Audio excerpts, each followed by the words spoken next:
Ya, jadi ada beberapa pertimbangan ya di dalam pemilihan teknik magnetic particle inspection ini. Jadi yang pertama kondisi permukaan, ya, di mana kita harus memperhatikan apakah kondisi permukaan dari benda uji yang akan kita tes ini apakah kasar atau halus, ya, sehingga kita nanti bisa menerapkan apakah kita akan menggunakan metode kering atau metode basah. Terus yang kedua tentang retentivitas, ya, retentivitas kecil atau besar, sehingga nanti kita bisa menentukan medan magnet yang akan kita aplikasikan apakah yang model kontinu atau yang permanen misalnya. Terus warna, ya, warna cari yang betul-betul kontras dengan benda uji, ya, warna dari magnetic powdernya. Terus yang berikutnya yang perlu kita pertimbangkan itu adalah tentang orientasi cacat, ya, dan bentuk benda uji untuk menentukan caranya, ya. Jadi karena orientasi ini sekali lagi penting, ya, supaya nanti kita bisa melihat dan juga melakukan pendekatan pengujiannya seperti apa. Jadi pertama dari bentuk benda ujinya dulu, ya, bentuk benda ujinya seperti apa. Tadi kan apakah tipikal misalnya batang atau tipikal cincin, ya, silinder yang seperti itu, sehingga nanti kita harus memprediksi dulu gitu, memprediksi untuk apa? Untuk melakukan orientasi atau mengaplikasikan orientasi untuk inspeksi cacatnya. Karena seperti yang tadi kita sudah bahas, ya, orientasi tingginya kemungkinan salah satu keretak, ya, ataupun cacat yang ada pada satu material itu akan bisa dideteksi dengan baik dengan metode MPI ini, itu apabila arus magnetik flux-nya itu memotong, ya, artinya ada intersection antara magnetic flux dengan letak, ya, sehingga adanya discontinuity di dalam aliran medan magnetnya, ya, sehingga oleh karena itu kita perlu tahu bentuk benda uji yang akan kita uji seperti apa, sehingga kita nanti bisa memprediksi orientasi cacatnya kemungkinannya kemana. Nah, sehingga nanti penerapan inspeksinya pun kita bisa lebih efektif, ya, nantinya seperti apa. Yang berikutnya ada istilah demagnetisasi, ya. Demagnetisasi ini adanya ini merupakan sebuah proses untuk menghilangkan medan magnet sisa, ya. Ini yang biasanya lebih kecil dari medan magnet semula dan searah dengan medan magnet semula. Jadi itu dihilangkan, ya, demagnetisasi itu dihilangkan.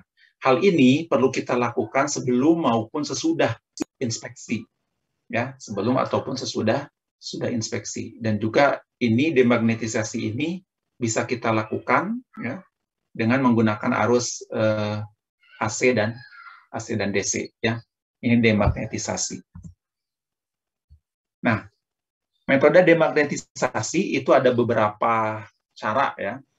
Yang pertama yang disebut dengan AC coil. Ya, jadi untuk bahan-bahan yang kecil, ya, itu kita cukup memasukkan ke dalam coil yang dialiri arus AC. Jadi arus nanti perlahan-lahan diturunkan, ya, atau coil dan bahan dijauhkan perlahan. Ya, sehingga itu salah satu untuk melakukan proses demagnetisasi. Yang kedua ada DC, ya, direct current, ini dengan multi point reversing step down, ya, istilahnya. Jadi step down bolak-balik berulang dengan kontak langsung, ya, dengan kontak langsung atau konduktor inti harus dibalik dan dikecilkan secara perlahan, ya. Itu dilakukan dengan arus DC. Oh, yang tadi dengan menggunakan arus AC, ya. Terus juga ada cara-cara lainnya, ya. Silakan itu kalaupun kita gunakan cara-cara lainnya untuk melakukan demagnetisasi. Tentunya setiap cara, setiap metode itu ada kelebihan atau kekurangannya, ya, di mana pada dasarnya sekali lagi demagnetisasi ini bagaimana ada menggunakan dua kegiatan bersama ya, artinya tuh maksudnya dia sebetulnya dalam posisi untuk menghilangkan ya yang awalnya memunculkan terus kita hilangkan demagnetisasi ini, dan ini kita kita butuhkan sekali lagi tadi setiap kali kita melakukan sebelum ataupun sesudah kita lakukan inspeksi material ini dengan menggunakan MPI ya, untuk memastikan karena khawatir sebelumnya mungkin ada medan magnet sisa. Terus kalau kita tidak bersihkan terlebih dahulu, kalau tidak kita hilangkan dulu, nah ini akan nanti berpengaruh ya. Termasuk setelah kita melakukan pengujian. Setelah kita melakukan pengujian pun kita harus lakukan dulu demagnetisasi tadi ya, supaya memastikan medan magnetnya kita hilangkan lagi dalam kepada kondisi atau posisi semula ya. Apa saja peralatan dan perlengkapan dari magnetic particle inspection ini? Pertama jelas alat yang dibangkitkan oleh listrik ya, ada unit portable, ada unit mobile ya di situ. Terus tegangan dan voltase AC dan DC menggunakan coil, kontak head dan sebagainya. Ya tentunya ini ada produknya. Tentunya nanti ini pilihan-pilihan yang bisa kita pilih tentunya di dalam menggunakan peralatan ini. Dan dapat digunakan media kering atau basah. Dan biasanya kalau yang ini alat demagnetisasinya biasanya bersatu ya di dalam alat untuk memunculkan medan magnetnya itu sendiri. Yang kedua biasanya ini unit yoke yang sering digunakan ya, alat untuk nanti membangkitkan medan magnet itu biasanya yoke ya disebutnya. Yoke ini pembangkit medan listrik yang paling sederhana dan memang ini sering dipakai ya di dalam magnetic particle inspection ini. Ya, jadi batang ya, sebuah batang besi kalau kita perhatikan bentuknya, artinya jenisnya memang bermacam-macam, tetapi pada prinsipnya yoke ini berbentuk U ya, dan koil konduktor dililitkan ya di tengahnya. Jadi ketika koil itu dialiri arus ya, maka akan terbentuk medan listrik yang kuat ya. Ini lebarnya kurang lebih 15 sampai 20 cm, AC-nya 115 volt ya. Atau yang rumit ada AC DC satu besar dan ampere meter. Ini keuntungannya dia kecil dan portable, jadi gampang memang dibawa-bawa terus kita lakukan ya kalau kita mau melakukan inspeksi dengan menggunakan magnetic particle. Terus dapat menggunakan baterai juga ya, seperti tadi bisa AC/DC ya. Tidak terjadi titik kontak yang tinggi ya, hard swap ya. Terus juga dapat digunakan pada daerah yang terbatas karena memang bentuknya yang tidak terlalu besar. Ini masih bisa ya dilakukan di tempat-tempat yang terbatas sekalipun. Kerugiannya dia dapat menjadi panas tentunya. Apalagi kalau kita gunakan terus gitu ya. Seperti setrikaan kali ya. Jadi kalau kita pakai ya panas dia lama-lama. Terus untuk alat yang tidak dilengkapi dengan ampere meter ya, tadi arus ini tidak termonitor. Jadi arusnya berapa itu sulit. Jadi yoke sendiri ada jenis-jenisnya gitu ya. Salah satunya sebetulnya yang paling baik ada yoke yang memang kita pilihnya yang dilengkapi dengan ampere meter, sehingga setidaknya kita bisa melihat ya, bisa memonitor berapa besarnya arus ya, seperti itu. Terus alat yang menggunakan medan magnet permanen ya, jadi biasanya ini dihasilkan oleh arus DC dan arah tetap. Karena reluktansi ferromagnetik lebih kecil dari udara sehingga garis gaya akan terkonsentrasi di dalam bahan tersebut ya. Jadi ini sebenarnya pada prinsipnya tadi kita sudah bahas sedikit tentang medan magnet kontinu atau yang permanen. Nah, ini yang permanen medan magnetnya ini lemah ya, lebih lemah. Sehingga daya tembusnya ini sebetulnya agak kurang ya kalau dibandingkan dengan yang satu lagi, metode yang satu lagi.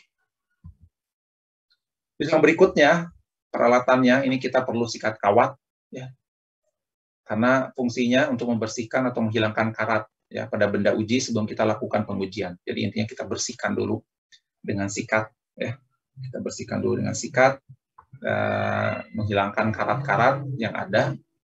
Terus yang berikutnya majun, ya ini kain ya, kain majun sebetulnya ini berfungsi membersihkan benda uji yang telah diberi cleaner ya. Jadi dibersihkan dulu, setelah itu dilap ya oleh majun ini. Terus yoke, ini yoke ya. Ya alatnya kurang lebih seperti ini, tapi jenisnya mungkin beda-beda ya tentunya. Nah, ini ya berfungsi tadi yang sudah kita bahas, ini berfungsi untuk membangkitkan medan magnet ya pada benda uji yang akan kita inspeksi ya dengan menggunakan yoke ini. Terus yang berikutnya adalah adanya black light ya, disebut black light. Ini fungsinya ini untuk melihat cacat hasil inspeksi, dan terutama ketika kita melakukan inspeksinya dengan metode wet fluorescent ya. Jadi ini black light. Terus yang berikutnya peralatannya adalah penggaris ya, ini untuk mengukur cacat hasil inspeksi dan juga untuk mengukur dimensi dari benda ujinya ya. Itu untuk peralatannya. Bahan-bahan praktikumnya ini yang pertama adalah benda uji yang akan kita inspeksi, tentunya ya benda ujinya apa. Terus yang kedua cleaner tadi, ini menghilangkan noda-noda ya yang ada di benda uji, sehingga nanti proses magnetisasi yang kita lakukan itu bisa maksimal ya tentunya. Terus yang berikutnya yang kita kenal white contrast paint ya, berfungsi untuk memudahkan mendeteksi adanya cacat ya. Jadi ini untuk melihat nanti hasil cacatnya itu supaya bisa lebih terdeteksi, terbaca atau terlihat dengan jelas. Terus ada wet particle yang tadi ya berfungsi memudahkan mendeteksi, digunakan untuk metode wet visible ya. Menggunakan wet visible biasanya ini artinya tadi suspensi ya, cairan. Wet particle fluorescent ini digunakan pada metode wet fluorescent ya. Artinya biasanya digunakan untuk ketika kita menggunakan metode wet fluorescent. Terus yang berikutnya ada dry particle ya, ini untuk metode yang kita pilih yaitu metode dry visible ya.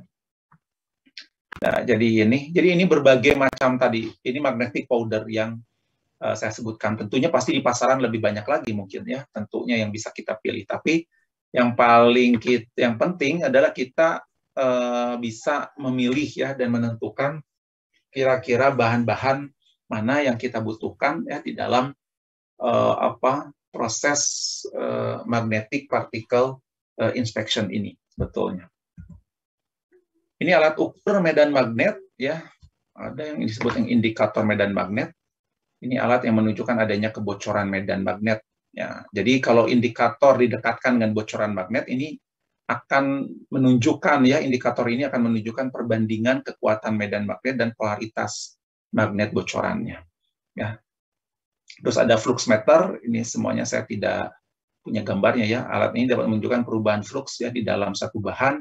Terus magnetic field meter, alat ukur medan magnet di udara, dan lampu UV ya, ultraviolet. Jadi ini ada alat-alat ukur berbagai macam jenis alat ukur ya di dalam kebutuhan kita untuk mengukur besarnya medan magnet ya. Tentunya kita bisa memilih ya apapun, setidaknya yang paling penting adalah kita bisa mengukur berapa besar medan magnet yang kita gunakan atau yang kita nanti hasilkan. Ini acceptance kriteria ya. Jadi harus bebas dari linear indikasi.